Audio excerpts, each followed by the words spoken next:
wind howled through the pines that night like a hungry animal, dragging with it the scent of snow and loneliness. The mountains stood silent and dark, their white peaks glowing faintly under the moon. Inside a half-finished wooden cabin, a boy of barely 13 sat near the fire, shivering, barefoot, and utterly alone. His name was Eli Carter, the boy the townsfolk called the Mountain Stray. He had been left behind 3 weeks ago when his father never returned from the logging trail. The storm came, the food ran out, and the men never came back. The neighbors said he should come down to town and stay at the orphan shelter, but Eli refused. "Pa said this cabin was our home," he told them. "I'll wait for him right here." So the boy stayed, in a cabin that wasn't finished, with a roof that leaked and walls that groaned every time the wind blew too hard. That night, the fire was weak. Eli huddled close, wrapped in his father's old coat. Every few minutes, the cabin creaked as if something was walking outside. The boy's hand trembled as he gripped the old rifle leaning against the chair. He whispered softly to the dark, "Ain't you take my pa, you hear me? Don't you take me, too." But the forest didn't answer. It only sighed. The boy's stomach growled. He had caught a rabbit earlier that evening, skinned it awkwardly, and cooked what little he could. It tasted like ashes. Still, he forced himself to eat. His father had always said, "A man don't quit just 'cause the world's cold." And so, Eli didn't quit. Outside, the snow began to fall heavier, tapping on the cabin roof like tiny fingers. Eli's small fire flickered low. He pushed another log in, but the wood was damp. It hissed and spat sparks. The boy's eyes burned from smoke. He wiped his face with his sleeve and looked at the door.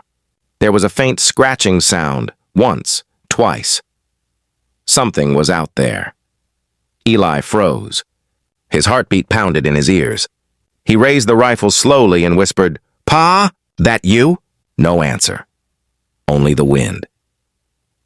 Then came another sound, softer this time. A whimper. The boy frowned and opened the door just a crack.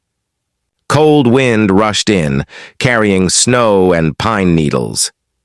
There, curled up in the snow, was a small wolf pup, shivering, alone, its paw caught in a rusty trap. Eli's breath caught in his throat. He could see the pain in its eyes. He hesitated. His father had always warned him about wild things. "They don't trust easy. And you shouldn't either," Pa used to say. But that night, Eli saw something familiar in the pup's trembling. The same fear he felt every night since his father disappeared. He set the rifle down, stepped outside barefoot into the snow and whispered, "Easy now. I ain't gonna hurt you." The pup growled weakly but didn't move. Carefully, Eli pried the trap open, freeing the tiny creature. Blood stained the snow, but the pup didn't run. Instead, it limped after Eli back into the cabin. Inside, the boy tore a strip from his coat and wrapped the pup's paw. "You can stay," he said softly, feeding it a scrap of rabbit meat. "Ain't nobody else here anyway?" The pup licked his hand once, then curled beside the fire. Eli smiled faintly for the first time in days. He looked around the half-finished cabin, the cracked window, the leaky roof, the single chair. It wasn't much, but it was something. He whispered to himself, "Guess we ain't alone no more, huh?" The fire crackled, the wind softened, and the mountains seemed to settle into silence, as if the wild itself had accepted the boy and the little creature as its own. That night, Eli fell asleep beside the fire, his hand resting on the wolf pup's fur. And though the storm raged outside, for the first time since his father vanished, he didn't feel afraid. Continuation of Abandoned and Left to the Wild, the mountain boy's first night alone in his cabin. Winter passed slowly, one storm at a time. For months, the world outside remained buried in snow, but inside that small cabin, something fierce was growing, a bond.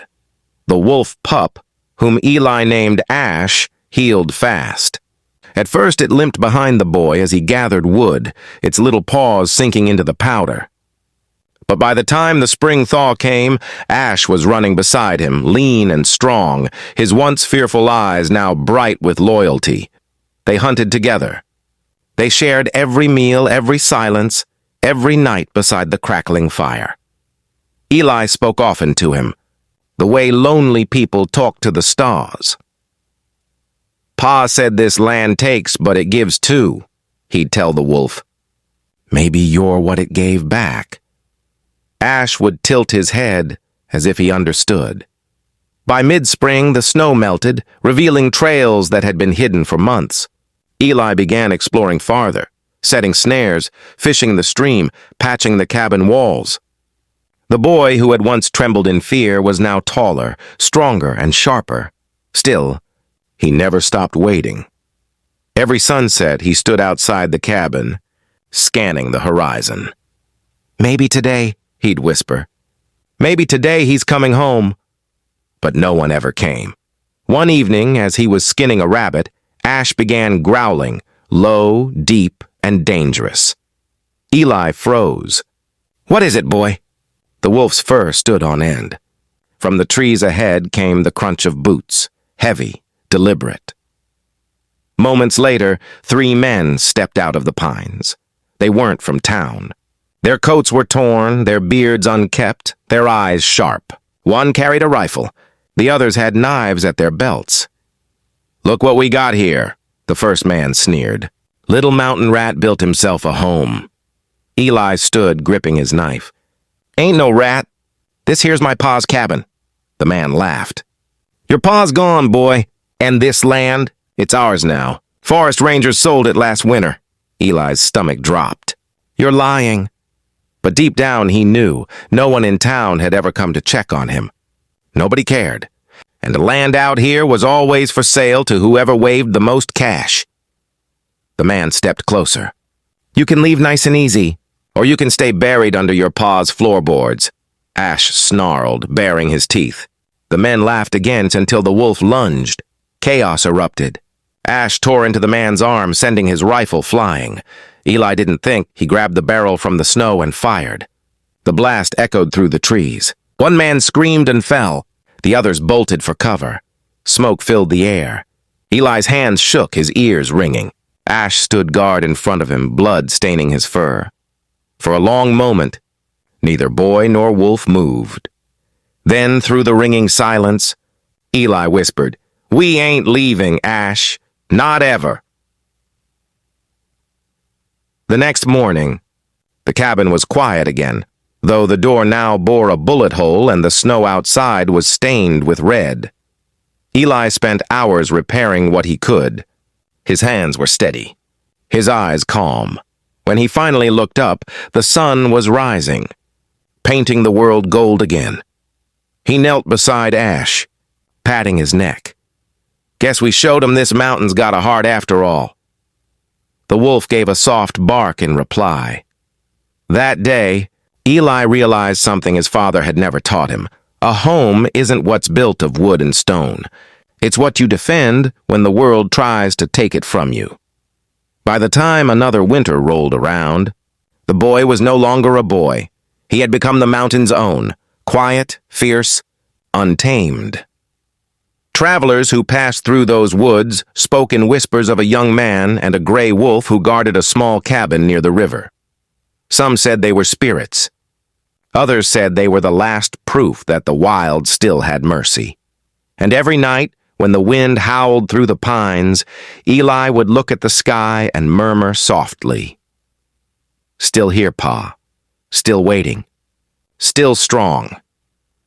Ash would rest his head on Eli's lap, and together they'd watch the stars, 2 survivors bound not by blood, but by the mountain's heart. The end.